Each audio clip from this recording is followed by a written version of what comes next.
வணக்கங்க. புதுசாக ஒரு வீட்டுக்கு குடி போன ஒரு புதுமண தம்பதிகள் ஒரு நாள் காலையில் ஜன்னல் பக்கத்தில் உட்காந்து காஃபி குடிச்சிக்கிட்டு பக்கத்து வீட்டை பார்த்துட்டு இருந்தாங்களாம். பக்கத்து வீட்டில் ஒரு அம்மா துணி துவைச்சிட்டு இருந்தாங்க. உடனே இந்த மனைவி சொன்னாலாம், அந்த அம்மாவுக்கு துணி துவைக்கவே தெரிலப்பா, அந்த துணிலாம் அழுக்கே போகல பாருங்களேன் அப்படின்னு சொல்லிக்கிட்டே இருந்தாலாம். இதே மாதிரி ஒவ்வொரு நாளும் காலையில் காஃபி குடிக்கும்பொழுது அந்த அம்மா துணி துவைக்கிறத பார்த்து இந்த பொண்ணு சொல்வாலாம், அந்த அம்மாவுக்கு துணி துவைக்கவே தெரியல. ஒரு நாள் வந்துச்சு, இதே மாதிரி காலையில் காஃபி குடிச்சிட்டே பக்கத்தில் பார்க்கும்பொழுது அன்னைக்கு பிரைட்டாக இருந்துச்சான் எல்லாம் துணியெல்லாம். உடனே இந்த பொண்ணு சொன்னாலாம், அந்த அம்மாவுக்கு துணி துவைக்க கற்றுக்கிட்டாங்கப்பா, இல்லை சோப்பு மாற்றினாங்களா என்னன்னு தெரியல, இன்னைக்கு சூப்பராக துவைச்சிருக்காங்க அப்படின்னு சொன்னாலாம். உடனே இந்த ஹஸ்பண்ட் சொன்னாராம், இன்னைக்கு தான் நம்ம வீட்டு ஜன்னலை நான் தொடச்சேன் அப்படின்னு சொன்னாங்களாம். ஆமாங்க, நிறைய நேரங்களில் மற்றவர்களுடைய குறையை நம்ம நிறைய பார்க்குறோம்.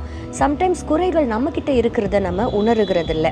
பரிசுத்த வேதாகமத்தில் ஒரு அழகான வசனம் இருக்கிறதுங்க.